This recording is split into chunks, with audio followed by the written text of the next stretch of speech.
Hello there, welcome to this video.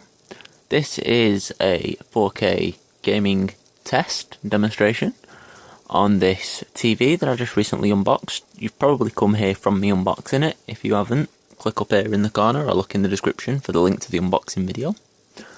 And anyway, I'll quickly run through what I'm doing here. I've got my PC connected into the TV. This is an LG 40UH630V model. It's a 4K HDR smart TV with a HD Freeview tuner, HD Freesat, all that. I'm trying it out 4K gaming with 4K 60Hz sources. At the moment, the current setup is my gaming PC wired directly into HDMI port 1 with a HDMI 2.0 cable bought from Amazon. You can see the HDMI cable actually just here, just out of shot going off to the PC. My PC specs are, as you can see there, I'm using driver version 375.95.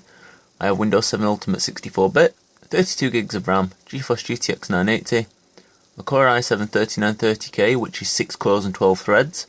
That's not overclocked, but it turbo boosts all the time at 3.6 GHz. So, I'm going to try a few games out, and we'll see what the results are like. First thing is first though, I can't get my keyboard and mouse here because it's pretty awkward where my computer is. It's up on a shelf in the corner and I've just got a longish HDMI cable running to it. So I've connected, for the purpose of this, just a Xbox 360 pad with the wireless receiver that I had hanging around. I don't really actually use a pad anymore, but I've had it to hand and it works for this demonstration. So, one thing I've already noticed is that the mouse has a bit of input lag. For example, if I move, there's a bit of latency between it happening. Now this will become more apparent if I load a game, so I'll quickly load into something like Black Ops Zombie or something. Okay, so we're at the main menu of Black Ops. I'll press start. But watch now, if I move around, there's noticeable input lag there. It'll become more apparent if I go into something. Okay, this will now become more apparent if you watch.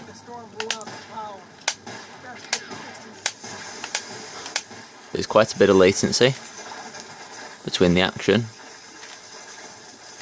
and it appearing on the screen, which is kind of unplayable. I mean, if you look and I'm trying to run around here, you're not quite sure where you're going because of the delay, so you end up overturning and things. So I've found a solution to this which makes it instantly 100 times better. Now by default the TV is set to an eco picture mode. Now if you go into the settings using the settings cog at the top of the remote, on the right hand side this menu will come up.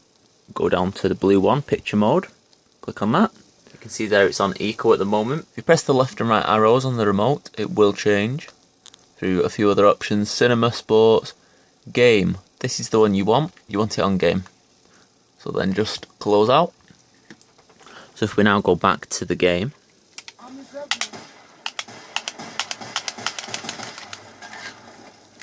instantly a million times better.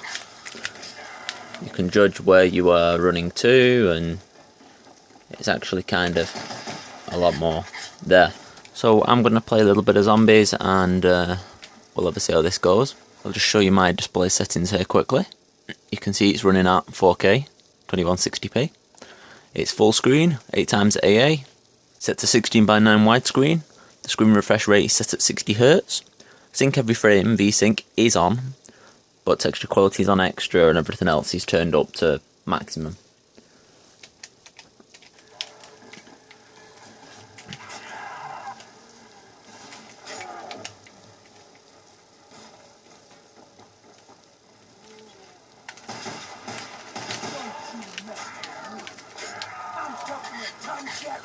It looks pretty good, it's nice and sharp. In comparison to my monitor, it's not quite as crisp and clear, but obviously my monitor is 28 inches and this is a 40-inch display, so the pixels are spread out more.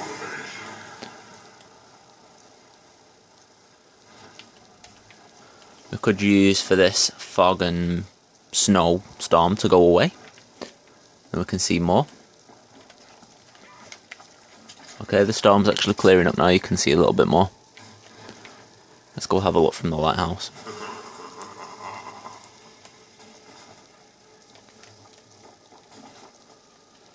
Circle the wagons, friends. I am completely out of ammo. As you can see, it does look pretty good. Everything's nice and sharp, there's no jagged edges.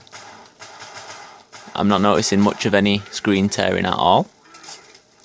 Or the VSync is on. I could try it without VSync, which I may actually do in a moment.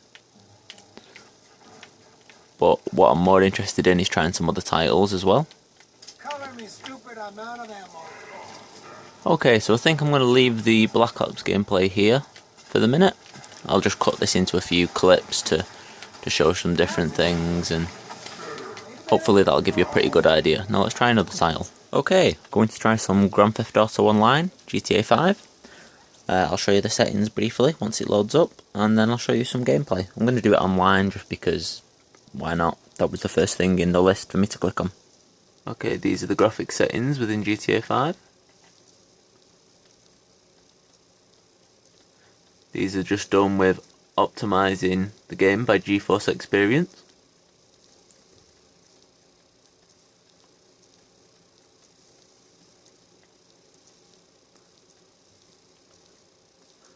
And the advanced graphics are set like this. We're getting about 65 frames per second at the moment. I'm going to go and head to the garage. Now my frame rate does dip below 60 FPS on GTA at some times. However, that's not really been a problem using my monitor before. So we'll see how the TV fares.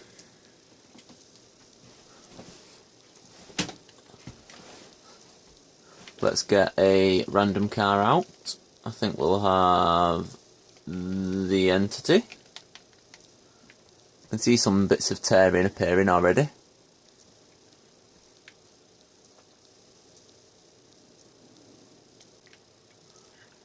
Okay, let's just go do some driving. Oh yep, that's pretty bad tearing that you can see there.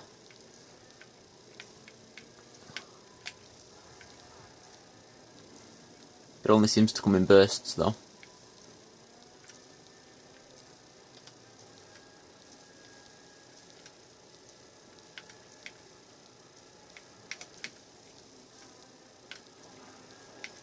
Overall, the picture quality is pretty good. The tearing now seems to have completely stopped. I've not had any tearing for a few minutes of driving around.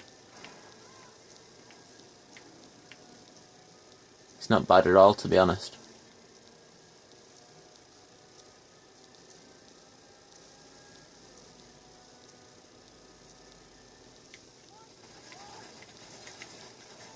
The first person experience is quite good as well.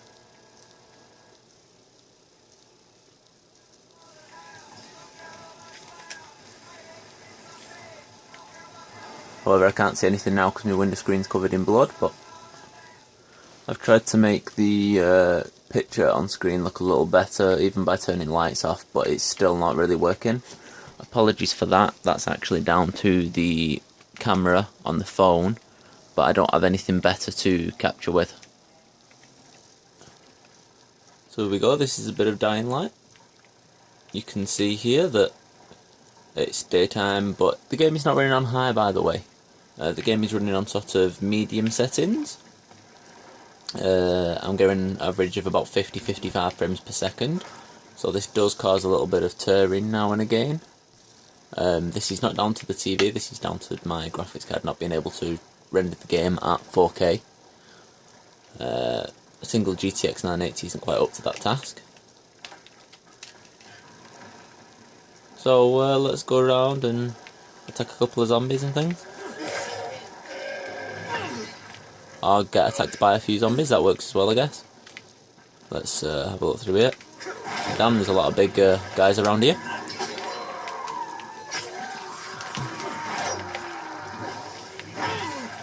Yep, maybe I'm going to get my ass kicked a little bit by him.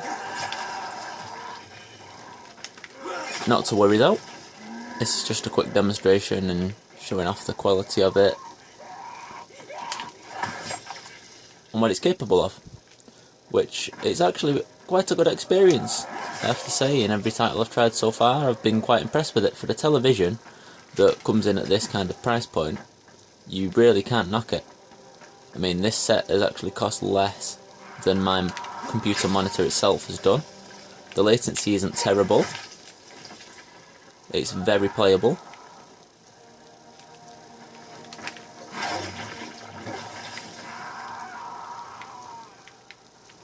Especially for games like this.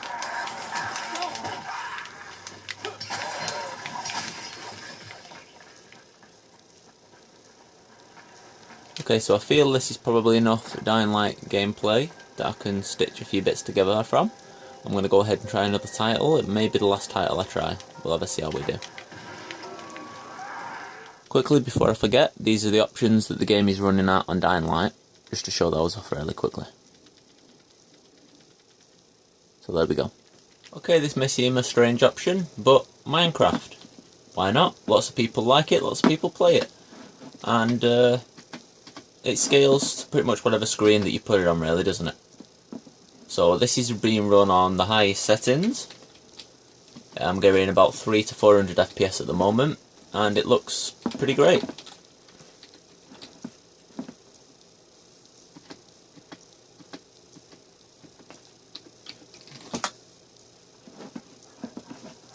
This is actually on my server from my gaming channel and the stuff I do over there.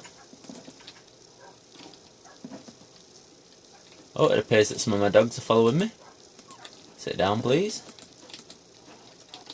Yes, I've got way too many wolves or dogs, whatever you want to call them. They're literally going all the way back as far as the eye can see, both ways. But why not? Let's just fight a few mobs.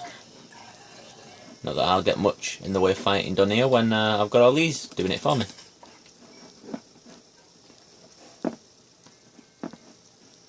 I've had to switch to keyboard and mouse for this, for obvious reasons.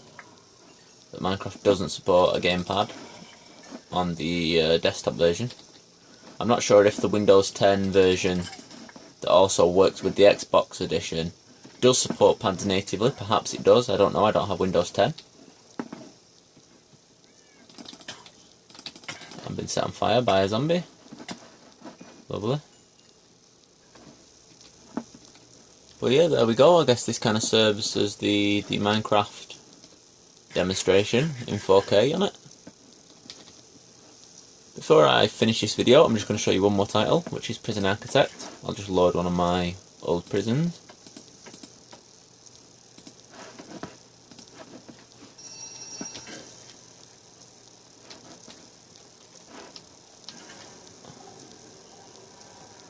I'm just going to have a look around and see what's going on, really. Oh, somebody's died. Well, I did never actually finish this prison off. I should probably get round to coming back on here and doing this thing.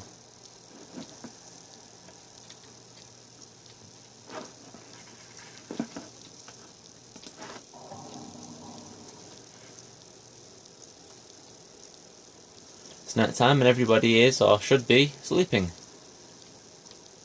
Where possible.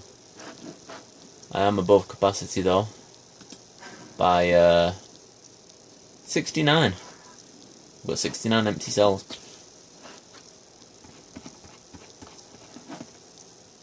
Mostly normal risk.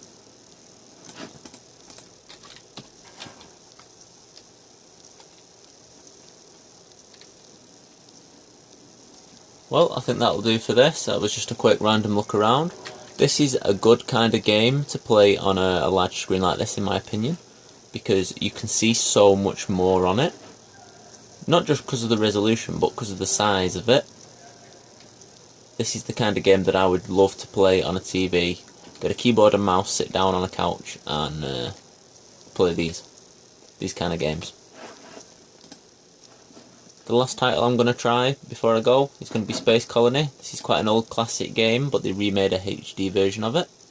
I'm not sure what it's going to look like on a screen this size and how high the resolution will actually go on it, but we'll try it out. This was a childhood favourite of mine. I always played this when I was younger. I'd come home from school and sit down and go on this and play it for hours on end until I was made to go to sleep.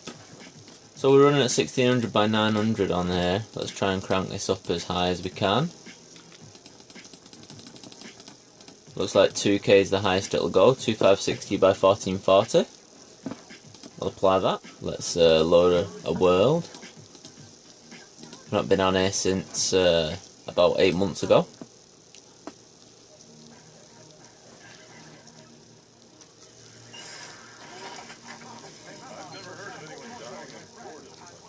This is just another great title to play on a TV like this, because you can fit a lot on the screen and you can also see everything pretty clearly because of it being a nice big display.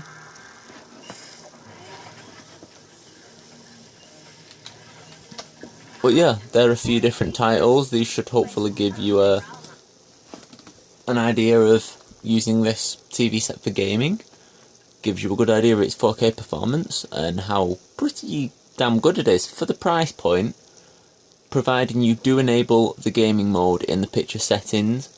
Otherwise you're going to suffer from horrible input latency and lag, and it'll be almost unplayable. However, for TV, movies, things like that, if you've got a PC hooked up that you're just using as a media center, that should work fine as well, all the way up to 4K, and in general everything else about it. So I hope you enjoyed this video, found it useful if you're looking at using one of these sets as gaming. They work quite well. I may try it with an Xbox One or a PlayStation or something like that, if people ask me for that as well, but for the time being I thought that PC at 4K was more interesting. If you enjoyed the video, please leave a like. If you'd like to see some more videos of mine, please hit subscribe. If you've got any questions, comment down below and I'll try and answer them for you. And that's all from me, and I'll see you in the next video.